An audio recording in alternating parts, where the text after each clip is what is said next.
안녕하세요. 오늘은 더 믿음 튼튼 12번째 12강으로 출애굽 광야 시대에 대해서 우리가 함께 공부하도록 하겠습니다. 출애굽 광야 시대는 여기에 우리가 표시한 대로 출애굽기, 레위기, 민수기, 신명기 네 권의 책을 전부 포함해서 출애굽 광야 시대에서 함께 생각해 보려고 합니다. 출애굽기부터 신명기에는 이제 이 네 권은 구약 성경에서 특별히 네 권은 이렇게 서로 보충해서 설명이 되어 있습니다. 다시 말하면 출애굽기에서 설명을 다 못한 것을 민수기, 신명기에서 설명을 하고 또 민수기에서 다 설명 못한 것도 보충적으로 이와 같이 되기 때문에 이 네 권을 우리가 함께 공부하려는 것입니다. 이것은 마치 신약 성경에 마태, 마가, 누가, 요한 네 복음 있죠. 거기에서 이제 서로 보충해서 설명되어 있는 것과 마찬가지로 출애굽, 레위기, 민수기, 신명기 이것은 우리가 여기에서 이제 개요만 먼저 살펴보도록 한다면은 출애굽은 40장으로 되어 있는데 애굽에서 먼저 하나님이 이스라엘 민족을 구출하시죠.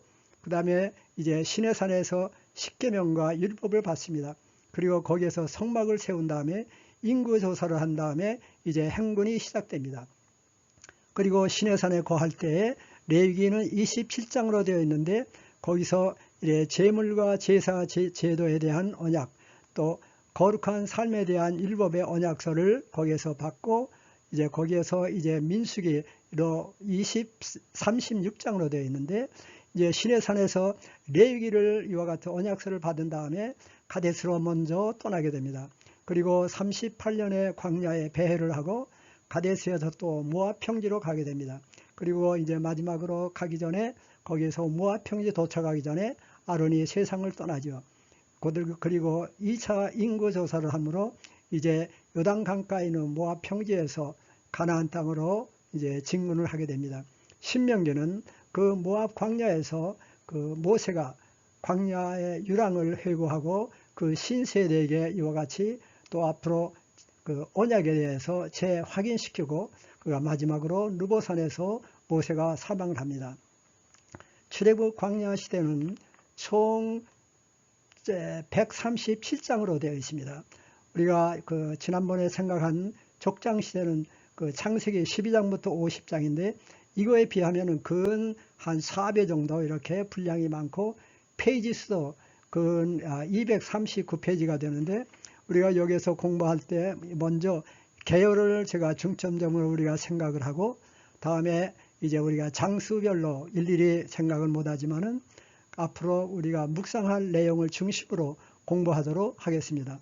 그러면은 여기에 있는 출애굽부터 신명기에 이것을 도표로 그 보충으로 우리가 이해를 해본다면은 먼저 애굽에 430년을 있었습니다. 그리고 애굽에서 있다가 람셋을 1월 15일 날 성경에 보면은 떠나게 되어 있습니다. 그리고 거기에서 어디까지 도착하면 시내 광야, 시내산이 있는 시내 광야에 그 시나이 반도의 시내 광야에 거기에 가서 거기에 근 11개월을 머물고 있다가 여기에서 이제 레위기에 대한 언약서를 하나님께서 받고 이제 그들이 첫째 인구 조사를 1차 인구 조사를 하죠. 그리고 가데스로 떠납니다. 가데스에서 많은 사건이 있었죠. 이것도 앞으로 우리가 생각하기로 하겠는데 여기서 12 그 탐정을 보냈죠. 그리고 그들의 불평으로 인해서 38년 동안 이제 광야에 생활을 하죠. 유랑을 하죠. 그리고 세례시내 모압과 이제 거기에 이제 암몬 그 경계인 세례시내를 건넌 다음에 이제 요단강가에 있는 모압 평지에 도착을 합니다. 그것이 성경에 보는 대로 성경에는 11월 1일 40년 그러니까 떠날 때를 1년으로 한다면은 근 40년에 이 같은 광야 생활을 해서 어디까지 왔냐 하면은 모압 평지에 왔습니다. 여기에서 이제 가나안으로 떠나기 전에 모세가 그 지난날의 광야의 유랑을 회고하고 그 다음에 그 시내산에서 받은 그 십계명 모든 언약서에 대해서 다시 재확인시키는 것입니다. 그것이 신명기에 기록이 되어 있습니다.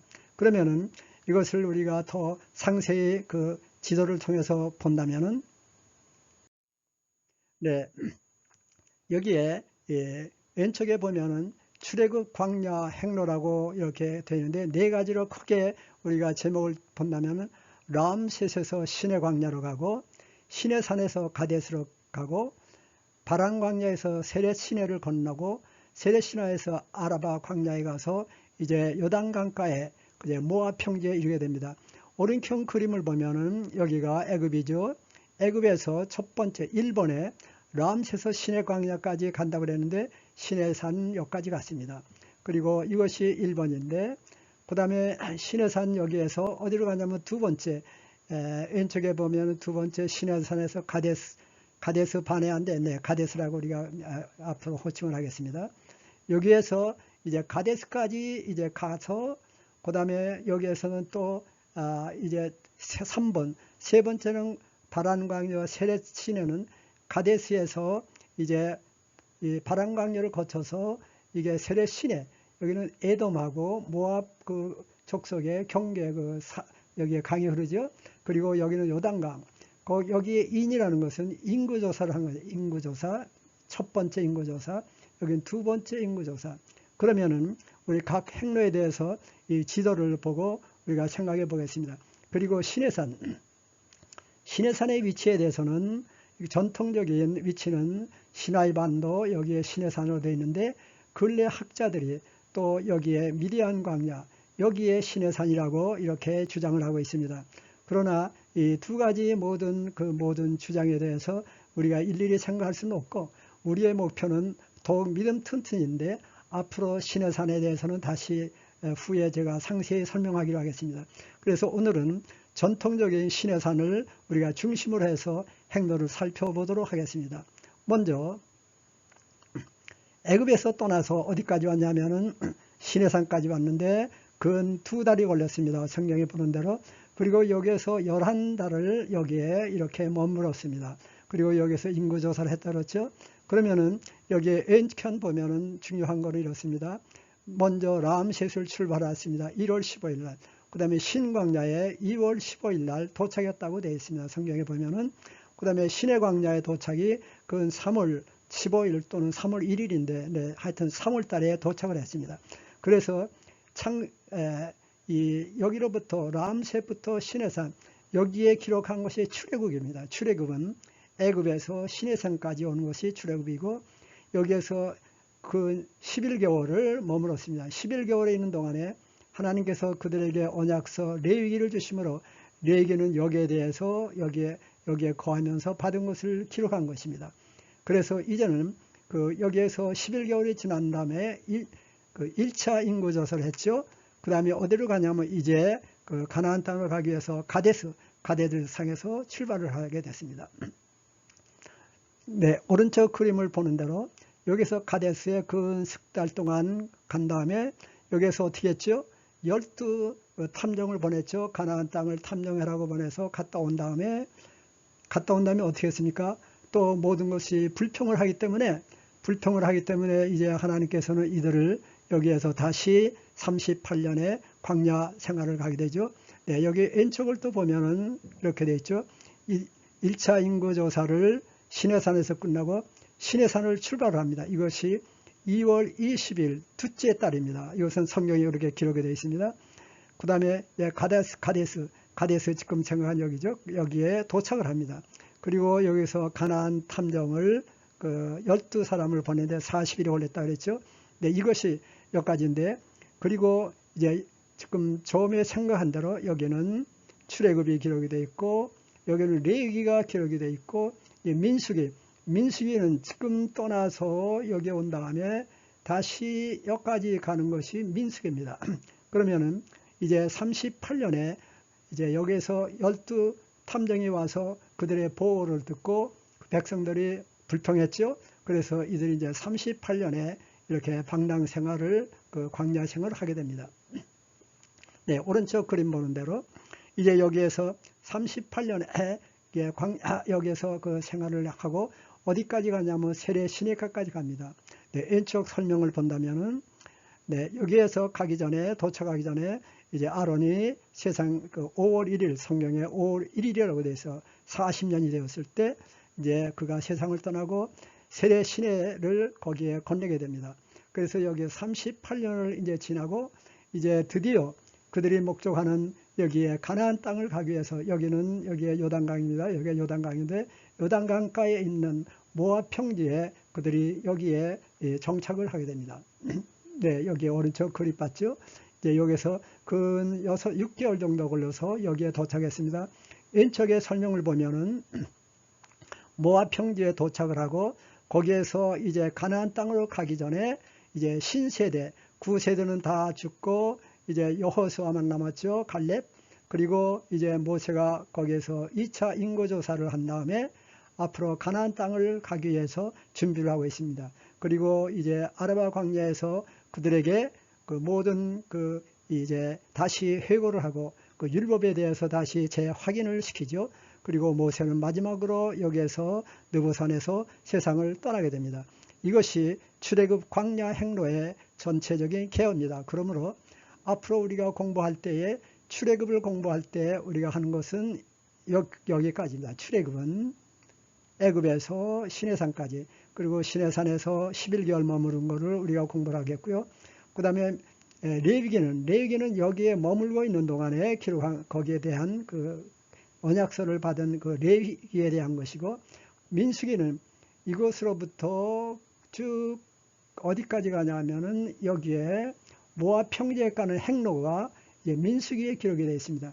그리고 이제 마지막으로 신명기는 여기에서 모세가 회고하며 여기에서 그들에게 율법을 확인시키는 것이 여기에 기록이 되어 있습니다. 그러면은 이제 이와 같은 개요를 우리가 그림을 그리고 그 출애굽에 대해서 함께 공부하도록 하겠습니다. 네, 출애굽기를 크게 네 가지로 구분한다면은 먼저 하나님이 그 이스라엘 백성들을 구출하십니다. 그리고 그들을 인도하심으로 시내 광야까지 가는 겁니다. 그리고 거기에서 하나님이 시내산에서 법을 주십니다. 언약서, 그 다음에 또 이와 같이 돌판도 주시고, 그 다음에 성막을 하나님이 그렇게 모형을 주심으로 거기에 성막을 완성합니다. 여기에 있는 대로 애굽에서 있던 이스라엘 백성들을 구출하시고 모세를 부르시고 훈련시키시고 10가지 재앙과 6월절 후에 그들이 구출함을 받죠. 인도하심, 그들을 구름과 불기둥으로 인도하시고 홍해를 육지같이 지나시고 시내 광야에 장막을 치게 됩니다. 시내 광야 다시 말해 시내산 밑에서, 그래서 거기에서는 무엇을 하죠? 하나님이 십계명과 또 여러 가지 율법서, 언약서를 주시고 또 맹세하심으로 다시 언약을 확인시키십니다. 그리고 거기에서 이제 앞으로 우리가 계속 공부하겠지만은 또 돌판을 2번씩이나 주시고 십계명을 주시고 언약을 세우십니다. 그리고 거기에서 11개월인 동안에 성막의 모형을 모세에게 주시고 모형대로 성막을 완성하게 되죠. 그러면은 이것을 다시 그 도표로 다시 본다면 이렇습니다. 아까도 잠깐 설명했는데 아까는 그 출애굽부터 신명기까지지만은 이거는 출애굽에 대한 것을 다시 우리가 상세히 본다면 이렇습니다. 애굽에 430년 있었죠. 람세스에서 아까 설명한 대로 1월 15일 날 떠나고, 그 다음에 특별히 중간중간 일어난 사건만 생각나면은 에담에서부터 여기부터 구름기둥과 또 불기둥으로 하나님이 인도해 주셨습니다. 그리고 홍해를 육지같이 지나고, 그 다음에 수르광야에 있을 때 백성들이 원망을 했죠. 쓴물이 있어서 하나님께서 모세에게 나무를 가르치고 그것을 던지라고 했을 때 거기에 던졌을 때 단물이 됐죠. 그 다음에 신광야, 거기는 2월 15일 날 도착했다고 성경에 기록이 되어 있습니다. 이것은 참고로 제가 적었지만은 우리 일일이 여기까지 생각할 수는 없지만은 출애굽 16장 1절 13절 보면은 이렇게 명확히 여기에 대한 그 2월 15일이라고 적혀 있습니다. 이 밑에 성경은 모두 여기에 그 적힌 그 날수에 대한 그 구절들입니다. 그리고 어디까지 왔냐면은 르비딤에 신광에 왔을 때 그 양식의 불평함으로 만나를 주셨죠. 여기서 만나를 주시고, 그 다음에 거의 시내산 가까이에 왔을 때 르비딤에서 그 물이 없음으로 불평을 할 때 하나님께서 모세에게 그 물을 그 반석을 치라고 할 때 거기서 물이 나왔죠. 그리고 그 후에 아말렉과의 전쟁이 있어서 여기서 승리를 하게 됩니다. 그 이후 이제 시내산에서 그들이 진을 친 다음에 여기에서 근 11개월 있으면서 이제 여기에서 무엇을 했죠? 하나님께서 여기에서 율법을 주시고 앞으로 행군할 그 성막을 준비시키십니다. 그러므로 이제는 하나님께서 이들을 같이 완전히 준비시키시고 율법 주시고 그 다음에 성막을 준비함으로 앞으로 행군하게 됩니다. 네, 그러면은 이제 첫 번째 그 출애굽에서 뭐라 그랬죠? 애굽에 있던 이스라엘 백성을 구출했다고 했는데 오늘은 거기에 첫 번째 그 이스라엘 백성을 구출한 그 행적을 전부 살펴볼 수는 없지만 그 중요한 요점만 보도록 하겠습니다. 예, 출애굽기 1장 7절 8절 이렇게 되어 있는데 여기에 한번 같이 읽겠습니다. 이스라엘 자손은 생육하고 불어나 번성하고 매우 강하여 온 땅에 가득하게 되었더라. 요셉을 알지 못하는 새 왕이 일어나 애굽을 다스리더니 그들에게 무거운 짐을 지워 괴롭게 하여 그들에게 바로를 위하여 국고성 비돔과 람셋을 건축하게 하니라. 이같이 출애굽기 1장 7, 8, 12절 전부 우리가 여기에 볼 수는 없지만 중요한 것을 여기에 우리가 읽었는데 애굽에 올 때 70명의 그 야곱의 자손들이 왔죠. 물론 이 70명은 남자분을 계수한 거고 디나까지 포함을 했지만은 그건 최소한도 여자까지 130명을 되었을 것입니다.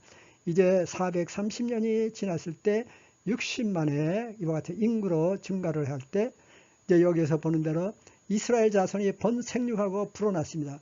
그러므로 애굽의 모든 그 백성들, 애굽의 임금이 특별히 위협을 느껴서 어떻게 했죠? 그들에게 곤욕을 시키죠.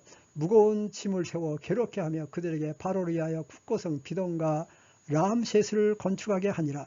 이와 같이 출애굽기에 되어 있는데 이제 여기에 있는 이와 같은 이 성경 기사를 뒷받침하는 것을 여기에 그림을 봤는데 여기에 지금 임금을 여기에 이거는 거기에 그 동상을 제가 인터넷에서 여기에 카피를 해서 여기에 보냈는데 특별히 여기에 아까 설명한 대로 국고성 비돔과 람셋을 건축하게 아니라 많은 곳에 애굽의 그 여러 그 고고학자들이 발굴한 바에 의하면 특별히 왼쪽에 보는 대로 이 카드락 신전 이것은 고고학자들이 데베스의 폐허를 발굴했는데 이것은 특별히 이스라엘 사람들이 도와서 건축한 데베스의 폐허라고 생각을 하고 있습니다.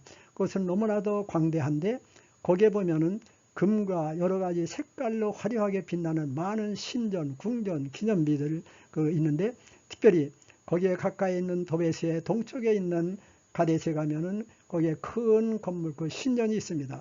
이것은 그와 같은 잔해입니다. 그리고 그 신전을 보면은 그때 그 전성시대를 상징하고 있는데 그 표본이 지금 어디에 있냐면은 메트로폴리탄 박물관, 이건 뉴욕이죠. 거기에는 박물관에 표본이 있는데 정문에는 이와 같이 이거는 그 신전이고 정문에는 여기에 보는 대로 돌 하나가 23m나 높고 그 다이아미터가 직경이 그 3.5m 돼서 그 위에는 100명도 쓸 수가 있다고 합니다. 또 어떤 돌은 그 기둥은 30m나 높고 150톤이나 된다고 합니다. 그러니까 이와 같은 것을 그 건축하기 위해서는 얼마나 많은 그 이스라엘 백성들의 고역이 있었겠습니까? 이와 같이 여기에 있는 그 임금의 동상은 왜 누구 동상인지 이와 같이 제가 확실히 알 수가 없지만은 그때 이제 이 모세 당시에 있던 임금은 지금 학자들 여러 가지 그 학자들의 그 견해가 있지만은 람세스 2세나 또는 투르모드 3세나 하여튼 어느 왕인지는 저는 확실히 우리 역사 공부를 지금 하는 것이 아니지만은 하여튼 여기에는 이와 같은 그 바로 임금이 이와 같은 그 많은 신전을 세우고 또 피라미드를 세우기 위해서 이스라엘 백성들을 곤욕을 시킨 것입니다. 네, 그러면은 이스라엘 백성들이 곤욕을 당하던 그와 같은 다른 흔적을 또 한 군데 본다면은 출애굽기 5장, 6장, 7절 이것도 같이 읽을까요? 바로가 그날에 백성의 감독들과 기록원들에게 명령하여 이르되 너희는 백성에게 다시는 벽돌에 쓸 집과 전과 같이 주지 말고 그들이 가서 스스로 집을 죽게 하라. 출애굽기 5장 6, 7절에 있는데 우리가 아는 대로 모세가 바로 임금한테 가서 이와 같이 이스라엘 백성들을 내보내라고 하면서 또 이적도 많이 행했죠. 네, 그때 바로 왕이 어떻게 했습니까? 그러면은 앞으로 더 곤욕을 시키기 위해서 벽돌을 쌓는데 짚을 주지 말고 벽돌을 구라고 했습니다. 여기에 대해서 또 이와 같이 그 고고학자들이 발굴한 것을 보면은 특별히 헨리 하레이저의 성서 핸드북의 그 기록을 여기에 소개한다면은 1883년에 나빌이라는 고고학자가, 그 다음에 그 이후에 카일이라는 고고학자가 비돔은 아까 생각했죠. 그 비돔과 라암셋을 건축했다 그랬죠. 비돔에서 벽돌담을 발견했는데 그 아래 벽은 짚을 많이 넣고 잘 만들어졌고 가운데 곳에는 별 빛이 조금 들어있고 윗줄에는 짚이 하나도 없었다. 이것은 출애굽기 5장 7절부터 19절과 놀라운 일치를 보이고 있다. 다시 말하면은 이 벽돌의 짚을 보니까 그 아래는 많은 짚이 있고, 왜냐하면은 이스라엘 백성들이 짚을 모으기가 힘들었겠죠. 그래가지고 이와 같은 모든 고고학자들의 발견은 이 성경의 사실을 더욱더 뒷받침하고 있는 것입니다. 그러면은 지금 여기에 아래 도면을 보면은 우리가 아는 대로 피라미드 있죠. 이집트에는 거기는 돌로도 쌓지만은 거기 보면 머드 피라미드가 있다고 합니다. 머드 피라미드, 이와 같이 벽돌로 쌓은 피라미드 있는데 오른쪽에는 이와 같은 그 피라미드에 있는 거기에 보면은 벽돌인데 중간중간 이렇게 공백도 구멍들이 뚫려 있는데 이것은 고고학자들의 말에 의하면은 짚이 전부 부패됐다고 합니다. 그러니까 이와 같이 벽돌을 쌓을 때 짚을 넣고 했고, 그 다음에 왼쪽 도면은 bricks without straw, 다시 말하면은 여기에는 이제 아무러한 이 짚도 넣지 않고 지푸라기도 넣지 않고 그냥 이렇게 벽돌을 만들 때 흙으로 이렇게 진흙으로 만든 벽돌입니다. 네, 그러면은 오늘은 이 서론 부분을 우리가 생각을 했고, 그러면은 여기에서 앞으로 공부하는데 필요한 용어를 생각해 보기로 하겠습니다. 마지막으로 여기에 기록된 대로 책명과 인명의 뜻과 하나님 백성의 호칭에 대해서 알아보기로 하겠습니다. 오늘 우리가 생각하는 출애굽에 대해서는 쉽게 그 명칭을 보서 알 수 있지만은 출애굽 다음에 또 레위기, 또 민수기, 또 신명기, 그 호칭이, 책명이 이렇게 조금 생소한 것 같죠. 그래서 앞으로 우리가 공부할 때 그 성경의 그 책명을 알면은 그 성경의 그 내용의 윤곽도 우리가 이렇게 짐작할 수가 있습니다. 그럼 먼저 책명과 인명 가운데서 레위기라는 것은 우리가 아는 대로 레위 사람들, 레위족들은 누굽니까? 제사장들이 전부 레위족속이죠. 레위 사람들에게 속함을 뜻하며, 이 책은 레위 사람 제사장이 관리하고 히브리 민족이 그것에 따라 생활한 율법 조직을 기록하고 있습니다. 그리고 민수기는 민자는 뭐죠? 백성 민자, 수는 숫자죠. 그 백성의 수를 세는 기록이죠. 그러면 민수기는 이렇게 되어 있습니다. 그 뜻은 출애굽을 한 이스라엘 백성의 수를 계수한 책으로 애굽에서 나온 9세대가 시내산을 떠날 때와 또 신세대가 가나안에 들어가기 직전에 계수했습니다. 그래서 민수기는 이렇게 그 처음과 마지막에 인구 조사를 한 그 사이를 이렇게 경과해서 시내산에서 어디까지 갔죠? 요단강가에 모압 평지에 가는데 그 경로를 기록한 것이 민수기가 됩니다. 그리고 신명기는 새로운 또 명하는 거죠. 신명기 두 번째 율법 혹은 율법의 반복을 뜻합니다. 다시 말하면은 시내산에서 9세대가 뭐를 받았죠? 율법과 모든 십계명 받았죠. 그것을 앞으로 신세대에게 이제 모세가 거기에서 회고하며 그들에게 다시 한번 확인시키는 것이 신명기입니다. 그리고 모세는 끌어올리다는 뜻으로 그를 또 이렇게 모세는 이렇게 물에서 끌어올렸죠. 그리고 하나님이 그를 부르시고 그를 귀하게 이렇게 이스라엘 백성들을 애굽 땅에서 구출하는 일에 모세를 이와 같이 사명을 주셨습니다. 그러면은 여기에 볼 때 여기 히브리 민족이라는 그 호칭이 있었고 이스라엘 백성, 그리고 우리가 유대 백성이라고도 그러죠. 그러면은 히브리 또 이스라엘, 유대 이거는 같은 한 뜻인데 그 호칭에 어디다 강조를 두는가 생각이 한다면은 먼저 이스라엘이라는 것은 그가 강조점이 어디냐면 국가적인 개념이 강조된 호칭입니다. 그래서 창세기 32장 28절에 보면은 야곱이 야복강에서 하나님이 보낸 그 천사와 씨름을 한 다음에 그의 이름을 이스라엘로 바꿨죠. 이스라엘로 바뀐 뒤에 성경 전체는 창세기 32장 28절에 처음 사용되고 무려 이 구약과 신약의 2325회나 이스라엘이라는 호칭을 사용하고 있습니다. 그러면 다음으로 유대인이라는 것은 강조를 어디다 뒀냐면 종교적인 개념이 강조된 호칭으로 신약 성경의 183회 그 신약에만 쓰여지고 호칭하고 있습니다.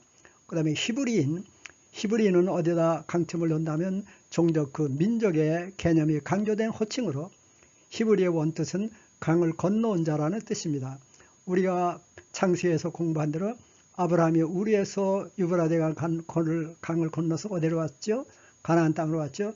창세기 12장 4절에 보면은 가나안 땅으로 왔는데 이렇게 히브리라는 뜻은 강을 건너온 그 사람들의 그러니까 히브리인 그 후손들 이와 같이 그 민족의 개념이 있고 성경에서는 꼭 3번만 사용하고 있습니다. 출애굽기 우리가 공부하고 있는 출애굽기 5장 3절 그 다음에 고린도후서 11장 22절 빌립보서 3장 5절에 이와 같이 3번 사용되고 있습니다. 네, 그러면은 오늘은 주로 이 모든 계열을 우리가 생각했고 출애굽의 서로 부분만을 생각했습니다. 다음에 올 때 그러면 오늘 공부는 이것으로 끝나고 이제 출애굽기 5장과 10장을 여러분들이 이렇게 공부해 읽고 오면은 앞으로 이해하는 데 많이 도움이 되겠습니다. 출애굽기 5장은 23절 그 다음에 10장은 29절로 되어 있습니다. 네, 그러면은 이 영상 우리 공부는 다음 화요일에 계속 진행되겠습니다.